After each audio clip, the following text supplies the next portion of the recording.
Halo semuanya, perkenalkan saya Arya Kusuma. Pada kesempatan ini kita akan mempelajari materi tentang pengantar pemrograman berorientasi objek atau sering disebut OOP. OOP adalah salah satu paradigma pemrograman paling populer di dunia saat ini. Hampir semua aplikasi modern, mulai dari sistem operasi, perkantoran hingga game dibuat dengan pendekatan OOP. Oke, yang pertama kita akan membahas sejarahnya. Konsep OOP pertama kali muncul pada tahun 1960-an melalui bahasa pemrograman Simula yang dikembangkan di Norwegia. Simula memperkenalkan ide penting berupa kelas dan objek. Kemudian pada tahun 1970-an, Alan Kay mengembangkan bahasa Smalltalk. Sinilah konsep pesan antar objek dan pewarisan diperkenalkan secara lebih lengkap. OOP lahir sebagai solusi dari keterbatasan pemrograman prosedural karena dengan pendekatan modular, kita bisa mengelola program yang kompleks dan lebih mudah. Sejak saat itu, paradigma OOP terus berkembang melalui bahasa C++, Java, Python, dan C# yang sampai sekarang menjadi fondasi utama dalam dunia pemrograman. Selanjutnya, perkembangan paradigma OOP. Paradigma ini pertama kali muncul pada tahun 1960-an lewat bahasa Simula sebagai solusi atas keterbatasan pemrograman prosedural. OOP memiliki konsep dasar berupa objek, kelas, enkapsulasi, pewarisan, dan polimorfisme. Dengan konsep ini, program dapat dibuat lebih rapi, terstruktur, mudah dikelola, serta memungkinkan penggunaan kembali kode. Seiring perkembangannya, lahirlah berbagai bahasa OOP modern seperti C++, Java, Python, hingga C#. OOP juga membawa dampak besar bagi industri perangkat lunak karena membuat perkembangan aplikasi kompleks menjadi lebih efisien dan mendorong munculnya banyak framework serta library modern. Singkatnya, OOP adalah fondasi penting dalam dunia pemrograman yang terus berkembang. Perkembangan OOP ada beberapa tokoh penting yang berperan besar. Pertama, Alan Kay. Ia dikenal sebagai penemu konsep Object Oriented Programming dan memperkenalkan bahasa Smalltalk pada tahun 1970-an. Alan Kay menekankan pentingnya konsep pesan antar objek. Kedua, Bjørn Stroustrup. Ia adalah pencipta bahasa C++ yang berhasil mengembangkan fitur OOP dari bahasa C. Melalui C++, pemrograman bisa memadukan gaya pemrograman prosedural dan berorientasi objek. Ketiga ada James Gosling. Ia merupakan pengembang utama bahasa Java yang dirilis pada tahun 1995. Java mempopulerkan konsep write once, run anywhere, dan pendekatan OOP murni. Yang terakhir ada Grady Booch. Ia berkontribusi dalam metodologi pengembangan perangkat lunak berorientasi objek dan juga menjadi salah satu pencipta Unified Modeling Language atau UML. Keempat tokoh inilah yang menjadikan OOP berkembang pesat hingga menjadi potensi paling penting dalam pemrograman modern. Bahasa pemrograman berorientasi objek. Sekarang kita bahas konsep dasar dalam OOP. Ada 4 konsep utama yang menjadi pilar. Yang pertama, enkapsulasi. Enkapsulasi adalah kemampuan untuk menyembunyikan detail implementasi suatu objek dan hanya menampilkan fungsionalitas yang diperlukan. Dengan cara ini, program menjadi lebih aman, terstruktur, dan lebih mudah dikelola. Yang kedua ada pewarisan. Pewarisan atau inheritance memungkinkan kita membuat kelas baru dan dengan mewarisi sifat dan perilaku dari kelas lain. Konsep ini sangat membantu dalam mengurangi duplikasi kode serta mendukung hierarki yang jelas antar kelas. Yang ketiga ada polimorfisme. Polimorfisme berarti banyak bentuk. Artinya, objek yang berbeda dapat merespon pesan atau perintah yang sama dengan cara yang berbeda. Dengan polimorfisme, program menjadi lebih fleksibel dan mudah diperluas. Yang keempat ada abstraksi. Abstraksi adalah proses menyederhanakan kompleksitas sistem dengan hanya menampilkan fitur-fitur penting.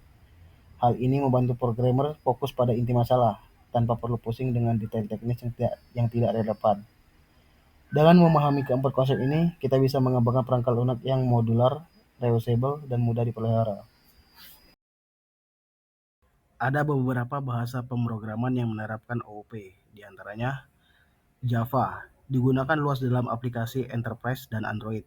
Java memiliki sintaks yang jelas, ekosistem yang matang, dan sifat portabilitas yang tinggi. Selanjutnya ada C++, menggabungkan paradigma prosedural dan OOP dengan performa tinggi, sangat cocok untuk sistem operasi, aplikasi yang membutuhkan kecepatan, serta pengembangan game.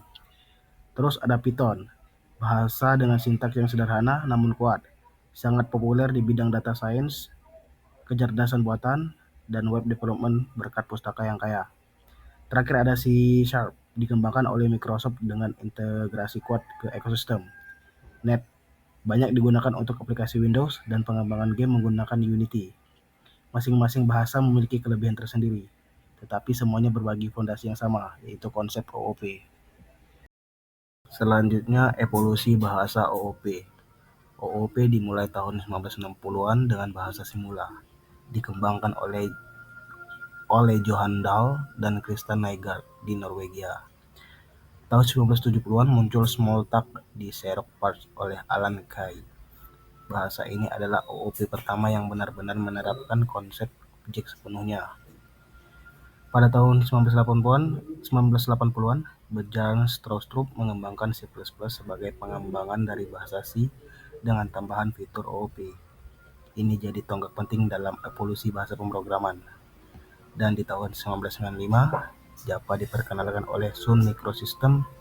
Java populer dengan slogan "Write Once, Run Anywhere", menawarkan portabilitas lintas platform dan fitur OOP yang kuat. Software pengembangan OOP. Dalam pemrograman berorientasi objek, kita tidak hanya membutuhkan bahasa pemrograman, tetapi juga berbagai alat bantu untuk mendukung proses pengembangan. Pertama, IDE untuk OOP. IDE atau Integrated Development Environment adalah perangkat lunak yang menyediakan fasilitas lengkap untuk pengembangan program. IDE biasanya dilengkapi dengan editor kode, compiler, debugger, serta fitur tambahan lain yang memudahkan programmer. Contohnya, untuk Java ada Eclipse, NetBeans, dan IntelliJ IDEA. Untuk C++ ada Visual Studio, Codeblock, dan Selenium. Untuk Python ada PyCharm, Visual Studio Code, dan Idle. Kedua, tools pendukung OOP. Selain IDE, ada juga tools lain yang penting, seperti framework OOP, yaitu kerangka kerja yang menyediakan struktur dasar untuk mempercepat pengembangan aplikasi. Selanjutnya ada UML Modeling Tools, yang digunakan untuk memodelkan diagram kelas, use case, hingga hubungan antar objek. Terus ada version control system seperti Git yang membantu melacak perubahan kode, berkolaborasi, dan mengelola versi aplikasi. Yang ketiga ada framework berbasis OOP. Framework OOP adalah kerangka kerja yang dibangun dengan prinsip OOP agar pengembangan aplikasi lebih terstruktur. Framework ini memiliki karakteristik penting seperti inheritance, encapsulation, polymorphism, dan abstraction. Beberapa framework populer antara lain ada Spring untuk Java, Laravel untuk PHP, Net untuk C#, Django untuk Python, serta Ruby on Rails untuk Ruby. Dengan adanya IDE, tools dan framework ini, pengembangan perangkat lunak berbasis OOP menjadi lebih cepat, efisien, serta mudah dipelihara. Baik, itu tadi penjelasan mengenai pengantar pemrograman berorientasi objek. Kita telah membahas sejarah OOP, konsep dasar, bahasa pemrograman populer, dan software pengembangan. Terima kasih sudah menyimak dan semoga bermanfaat.